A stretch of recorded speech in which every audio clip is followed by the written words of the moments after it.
अंधेरी रात का रहस्यमय सन्नाटा, सुनसान गलियां, तेज हवा के झोंके। कहीं दूर कोई घड़ी लगातार टिक टिक कर रही है, जैसे किसी फैसले का वक्त करीब आ रहा हो।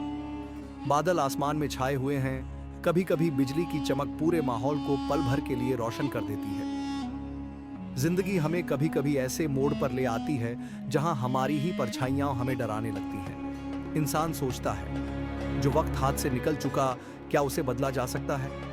क्या तौबा के दरवाजे अब भी खुले हैं? तीन आदमी, रहमत, कामिल और सलीम, एक ऐसी ही रात में अपनी तकदीर का फैसला करने जा रहे थे। उनकी जिंदगी गुनाहों में डूबी रही, मगर आज उनके अंदर कोई फुसफुसा रहा था, अभी भी वक्त है, लौट आओ। लेकिन क्या वाकई वापसी का कोई रास्ता था? सुनसान गली में तीनों आदमी, गली के एक वीरान कोने में तीनों आदमी धीमे कदमों से आगे बढ़ रहे हैं। उनके चेहरों पर डर और बेचैनी साफ झलक रही है। रहमत सबसे आगे है, उसकी आंखों में शक और उम्मीद की मिली जुली झलक है। कामिल बीच में चल रहा है, उसकी सांसें तेज हो रही हैं, जैसे कोई अंदरूनी घुटन उसे मार रही हो। सलीम सबसे पीछे है, बार बार पीछे मुड़कर देख रहा है, जैसे कोई उसका पीछा कर रहा हो। रहमत संकोच भरी आवाज में, क्या वाकई वह वली हमारी मदद कर सकते हैं? हमने तो पूरी जिंदगी गुनाहों में गुजार दी, क्या हमारे लिए कोई माफी है? कामिल सर झुकाए धीमी आवाज में, अगर वे वाकई अल्लाह के नेक बंदे हैं तो शायद, लेकिन क्या हमें उनके पास जाने की हिम्मत है? अचानक एक बिल्ली की चीख गली में गूंजती है, जैसे किसी ने उसे चोट पहुंचा दी हो। तीनों चौंक कर रुक जाते हैं, डर भरी नजरों से एक दूसरे को देखते हैं। सलीम कांपती आवाज में, यह कैसा इशारा है? क्या हमें लौट जाना चाहिए? दूर एक उल्लू ऊंचे पेड़ पर बैठा जोर से चीखता है। अंधेरे में उसकी लाल आंखें जलते अंगारों की तरह चमक रही हैं। ठंडी हवा का तेज झोंका अचानक उनके चेहरों से टकराता है, जैसे कोई छुपी हुई ताकत उन्हें रोकने की कोशिश कर रही हो। रहमत घबराकर, ये सब महज इत्तेफाका है, बस चलते रहो। अगर आज हम नहीं गए तो शायद कभी नहीं जा सकेंगे। वे फिर से आगे बढ़ते हैं, लेकिन अब उनके कदम भारी हो चुके हैं। सलीम बार बार पीछे देख रहा है, जैसे कोई सच में उनका पीछा कर रहा हो। कामिल का दिल तेजी से धड़क रहा है, उसे लग रहा है कि किसी ने उसका नाम पुकारा, मगर जब वह मुड़कर देखता है तो कुछ नहीं होता। पृष्ठभूमि में हल्की रहस्यमयी संगीत की धुन बज रही है, जो दर्शकों के अंदर भी सिहरन पैदा कर रही है। अचानक आगे एक बड़ा दरवाजा नजर आता है, पुराना, जंग लगा हुआ और भारी। जैसे ही वे उसके करीब पहुंचते हैं, अंदर से हल्की रोशनी झलकने लगती है। दरवाजे के पीछे कोई अनजानी हकीकत उनका इंतजार कर रही है। पुराने दरवाजे के पीछे एक सादा मगर रोशन कमरा है।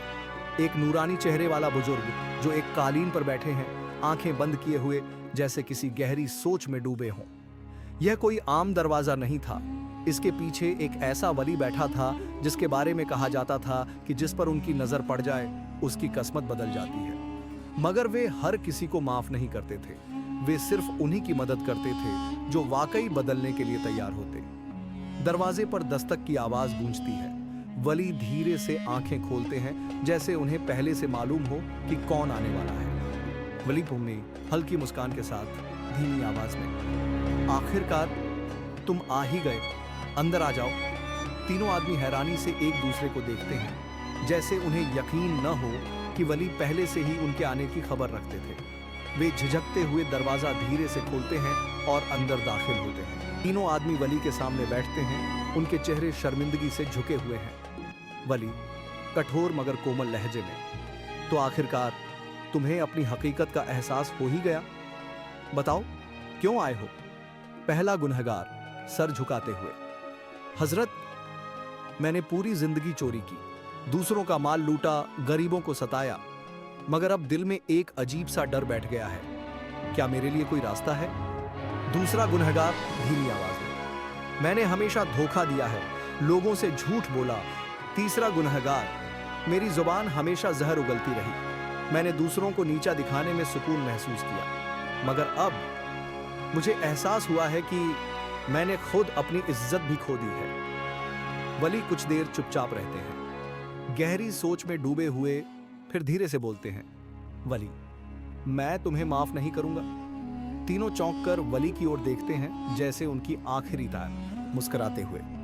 मगर मैं तुम्हें वह रास्ता जरूर दिखाऊंगा जहां से तुम खुद अपनी तकदीर बदल सकते हो।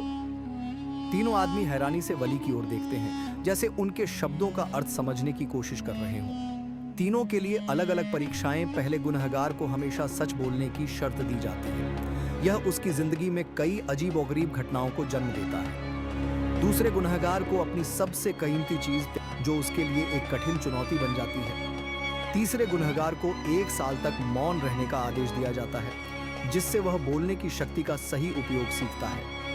तीनों की परीक्षाएं खतरनाक मोड़ लेती हैं, मगर आखिर में वे सफल हो जाते हैं। वली उन्हें वापस बुलाते हैं और अंतिम सीख देते हैं। सच्ची माफी तभी मिलती है जब इंसान अपनी गलतियों को सुधारता है और दूसरों की मदद करता है। वली पहले गुनहगार को एक छोटे गांव में भेजते हैं, जहां उसे 1 हफ्ते तक केवल सच बोलना है। सच बोलना आसान लगता है, लेकिन जब पूरी जिंदगी झूठ पर टिकी हो तो सच बोलना एक बड़ी परीक्षा बन जाता है। गांव में पहला गुनहगार एक मकान में ठहरता है। पहले ही दिन एक बूढ़ी औरत उसे मिलती है, जो अपने बेटे के बारे में पूछती है। बूढ़ी औरत आंखों में आंसू लिए, क्या तुमने मेरे बेटे के बारे में कुछ सुना है? वह कहाँ है? पहला गुनहगार सच बोलने की शर्त को याद करते हुए, नहीं, मैंने कुछ नहीं सुना। बूढ़ी औरत रोते हुए चली जाती है। पहले गुनहगार को एहसास होता है कि उसने सच तो बोला, लेकिन उसकी बात ने बूढ़ी औरत का दिल और तोड़ दिया। दूसरे गुनहगार की परीक्षा, सबसे कीमती चीज छोड़ने की चुनौती। वली दूसरे गुनहगार को एक घने जंगल में भेजते हैं, जहां उसे अपनी सबसे कीमती चीज छोड़नी है। हर इंसान के पास कोई ना कोई ऐसी चीज होती है जिससे वह सबसे ज्यादा प्यार करता है, लेकिन क्या वह उसे छोड़ने के लिए तैयार है? दूसरा गुनहगार एक गुफा के पास पहुंचता है, जहां उसे एक रहस्यमयी आवाज को सुनाई देती है। रहस्यमयी आवाज, तुम्हारी सबसे कीमती चीज क्या है? दूसरा गुनहगार सोचते हुए, मेरी दौलत, मेरी ताकत, मेरी शोहरत। रहस्यमयी आवाज, नहीं, तुम्हारी सबसे कीमती चीज तुम्हारा अहंकार, घमंड है। उसे छोड़ दो, तभी तुम मुक्त हो पाओगे। दूसरा गुनहगार हैरान रह जाता है। उसे एहसास होता है कि उसकी जिंदगी की सबसे बड़ी बाधा उसका अहंकार ही है। तीसरे गुनहगार की परीक्षा, 1 साल का मौन व्रत। वली तीसरे गुनहगार को एक वीरान जगह भेजते हैं, जहां उसे 1 साल तक पूरी तरह चुप रहना है। मौन एक शक्ति है, मगर जब कोई हमेशा बोलता रहा हो तो चुप रहना उसके लिए सबसे कठिन परीक्षा बन जाती है। तीसरा गुनहगार एक झोपड़ी में रहता है, जहां उसे किसी से भी बात नहीं करनी। एक दिन एक यात्री उसके पास आता है, जो बहुत परेशान दिखता है। यात्री बेचैनी से, क्या तुम मुझे बता सकते हो कि यहां से करीबी गांव किस तरफ है? मैं बहुत थक चुका हूं। तीसरा गुनहगार चुप रहता है। उसे वली की शर्त याद आती है। यात्री नाराज होकर चला जाता है। यात्री, मुसाफिर, तुम बहुत स्वार्थी हो। तुम्हें किसी की मदद करने की परवाह नहीं। मुसाफिर चला जाता है और तीसरा गुनहगार अपने दिल में अपराध बोध महसूस करता है। पहला गुनहगार की परीक्षा, सच्चाई का इनाम। पहले गुनहगार को एक और मौका मिलता है, जब वो एक गरीब आदमी को देखता है, जो अपनी बेटी की शादी के लिए पैसे इकट्ठा करने की कोशिश कर रहा है। पहला गुनहगार सच्चाई बोलने की शर्त याद करते हुए, तुम्हें कितनी रकम चाहिए? गरीब आदमी निराशा से, 5000 रुपए। मगर मेरे पास कुछ नहीं। पहला गुनहगार अपनी जेब में हाथ डालता है और 5000 रुपए निकालकर गरीब आदमी को देता है। पहला गुनहगार, ये लो, तुम्हारी बेटी की शादी हो जाएगी। गरीब आदमी आंसुओं से भर जाता है और पहले गुनहगार को एहसास होता है कि सच्चाई बोलने के साथ साथ दूसरों की मदद करना भी जरूरी है। दूसरा गुनहगार की परीक्षा, अहंकार का अंत। दूसरा गुनहगार जंगल में एक नदी के किनारे खड़ा है, जहां उसे अपना अहंकार छोड़ना है। रहस्यमयी आवाज, तुम्हारा अहंकार तुम्हारा सबसे बड़ा दुश्मन है, इसे नदी में फेंक दो। दूसरा गुनहगार अपने दिल में झांकता है और अपने अहंकार को महसूस करता है। वो धीरे से नदी में अपना अहंकार फेंक देता है। दूसरा गुनहगार खुद से, मैंने अपना अहंकार छोड़ दिया, अब मैं आजाद हूं। तीसरा गुनहगार की परीक्षा, चुप्पी का इनाम।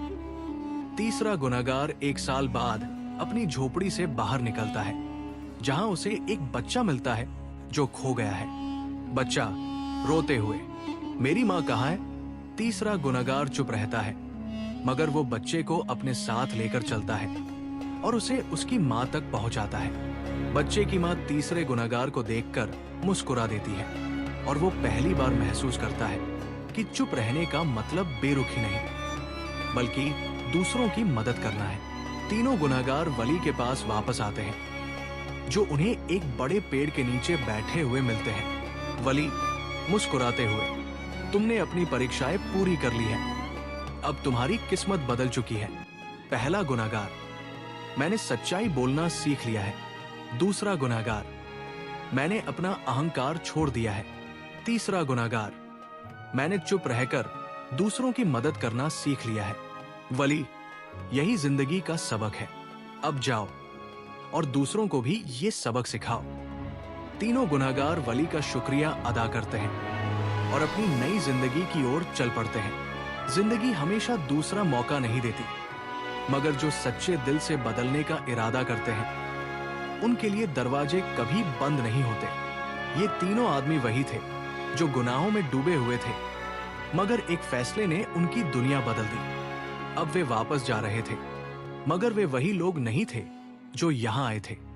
उनकी आंखों में उम्मीद थी, उनके दिलों में रोशनी थी और उनके कदम एक नए सफर की ओर बढ़ रहे थे।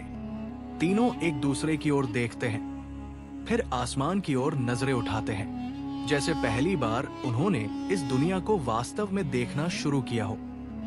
फिर वे अपने अपने रास्तों पर चल पड़ते हैं, न पीछे मुड़कर देखते हैं, न किसी डर के साथ, बल्कि एक मजबूत यकीन के साथ। वली के दरवाजे पर नजर पड़ती है, जो अब भी खुला हुआ है, जैसे किसी और के आने का इंतजार कर रहा हो, जैसे किसी और को रोशनी में बुलाने के लिए तैयार हो। कहीं न कहीं कोई न कोई दरवाजा हर गुनहगार के लिए खुला होता है, बस दस्तक देने की देर है। मगर आखिरी लम्हे में एक हल्की सी रोशनी उभरती है, उम्मीद की रोशनी, नई जिंदगी की निशानी। अगर आपको यह कहानी पसंद आई तो लाइक, शेयर और सब्सक्राइब जरूर करें। इसी तरह की और दिलचस्प कहानियां देखने के लिए बेल आइकन दबाना न भूलें। मिलते हैं अगली कहानी में, तब तक अपना ख्याल रखें।